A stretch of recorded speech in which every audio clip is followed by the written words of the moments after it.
So therefore, God's going to act as if he's weak, and the Canaanim will be able to defeat us. It's a problem with us, not a problem with God. It's the way the world runs. So this is what the pasuk is saying, because it's fine. You understand that, good. You realize that you're the cause of it, but nevertheless, you're the cause of it. Great, you come back and you say that we weaken God. The reason why the Canaanim are stronger than God, because we're not doing our Torah mitzvahs. So what does God say? So do your Torah mitzvahs. Because if it's more Torah than I can expect from you, or if it's more mitzvahs than you're capable of doing, then I'll act strong anyhow, because it's not your fault. You're anus. You're anusi. You're forced. You're compelled. I can't expect more from you than you're capable of achieving. But if it's because you could achieve more and you don't achieve more, well, that's your fault.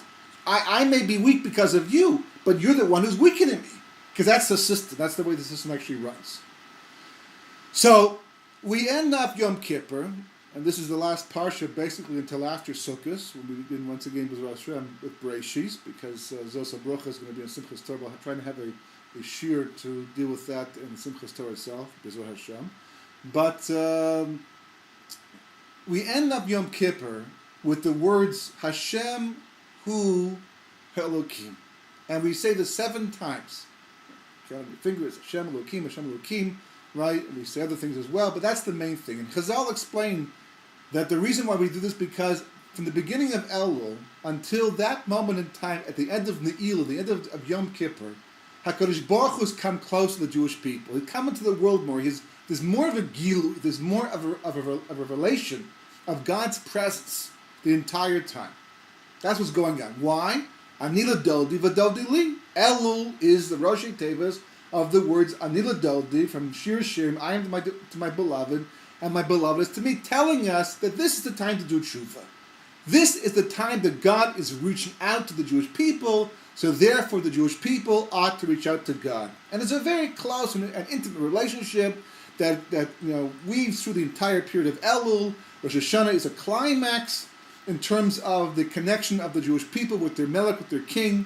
And Yom Kippur, of course, sealing that relationship to the point that we actually reach the level of angels. We could say, Baruch Shem Kavod, Machuso, Elam Ve'ed, the language of angels out loud, because we look and we behave like angels on Yom Kippur. But then, Mot Yom Kippur, the world must go on.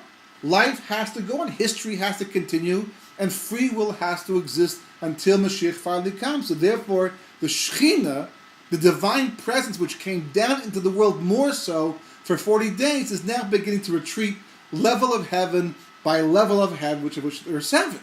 So we say Hashem Elokim to try to concretize the experience of what we went through the entire period of time. So that even though the Shekhinah is departing, that we can still remain connected on a personal level and live with the reality of Yom Kippur all year round, which is what you're supposed to do.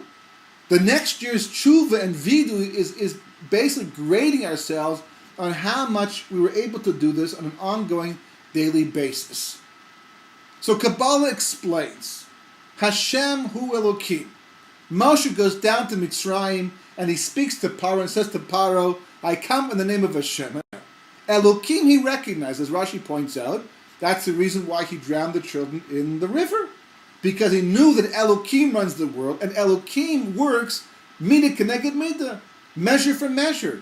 So therefore, since God promised he would never bring a flood on the world once again, he took away the water, because God said he would do that, and used water to drown the children to take away the possibility of God working measure for measure. Of course, God, being omniscient, knew exactly the future, so therefore God said, I won't bring a flood on the world, but on a single nation, in a Yam Suf, that I can do, which is exactly what he did in the end. Right? So Paro knew Elokim because Yosef said to Paro that I will not interpret your dreams, but God, Elokim, will tell you about the well-being of Paro and Mitzrayim, and that's what Paro says. Once Elokim has told you this, is there anyone wiser and more capable of running the country than you? So Elokim he knew, but Hashem he did not know. Mi Hashem he says the entire time through. Why? Because Elokim works b'derech teva. Elokim works through nature. He runs the world, he made the world, he keeps the world running, he maintains it, he even does things, he even brings famines and takes away famines. But he does it in a way that's natural, what we call natural, that we're used to seeing on a day-by-day, month-by-month, year-by-year basis. That's what Parah believed in. But a God who's going to interfere in the history of a nation and the world and perform makos, perform plagues, and turn that nation upside down and free a downtrodden and enslaved people, that I've never heard of, that I've never seen before. From that point onward, he saw things differently, but it took a while. That was the hardening of Paro's heart. Hashem didn't have to harden Paro's heart. He simply took advantage of Paro's assumptions about life, about God, about Hashgacha Pratis, divine providence. For Paro, there was no Hashem Elokim. Because when Adam Harishon made the mistake of eating from the Eitz Das Tov Ra, against the will of HaKadosh Baruch Hu, he caused a separation of Hashem from Elokim, which means one thing and one thing only. In the Garden of Eden, there was no such thing as nature. It was only the supernatural. That was the most natural thing in the world. Everybody would have seen and understood and never lost sight of it for 1 second, that all that exists and all that happens is directly the result of the will of God. That was the pre-Hashem Hu Elokim. And that's the way it's going to be in Yemos HaMashiach. Bayamahu Yeshem Chadosh Echad. On that day, from that point on, and his name will be one, because Hashem and Elokim will once again become one. And the Jewish people, all year round, our whole avoda, our whole life, everything we're trying to accomplish, everything we're achieving, whether you know this or not, from the most menial task to the most important task, to the most specific task, the most general, make a difference. Part of one mandate. Hashem Hu Elokim. To believe in Elokim is not as complicated as it seems. You can be raised that way. And people are. And it's not simply a matter of knowing that there's a God who made the world. Even to be from is to believe there's an Elokim, obviously, and he runs the world. But if your actions as a Jew in any way give the impression to you or to anybody that you're not really real, 100% real, that God is watching you every single moment of the day, involved in every single aspect of your life, if you are not seen to be walking with God, not just around him and for him, but literally walking with him and he's walking with you, and you don't display a lifestyle that others can look on, or again yourself, that indicates, I'm 100% real with the reality of God every single conscious moment of my life and all that I do. And modesty is part of that, and how you talk is part of that, and your activities are part of that, and how much you rationalize or don't rationalize is all part of that. That's the evaluation on Rosh Hashanah.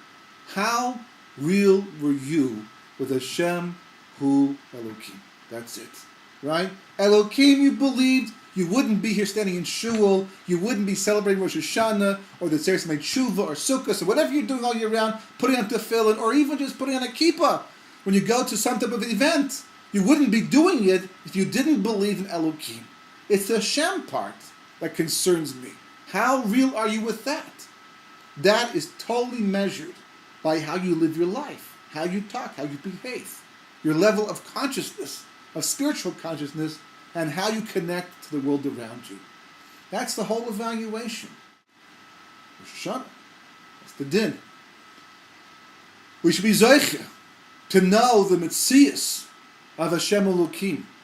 We should merit to feel the beauty, the depth, and the love, and the closer to Kodesh Baruch Hu that real with Hashem Elokim.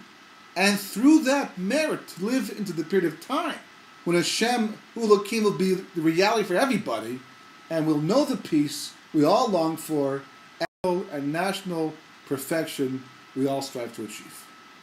Shem Tova, Kesibah Chesim Tova.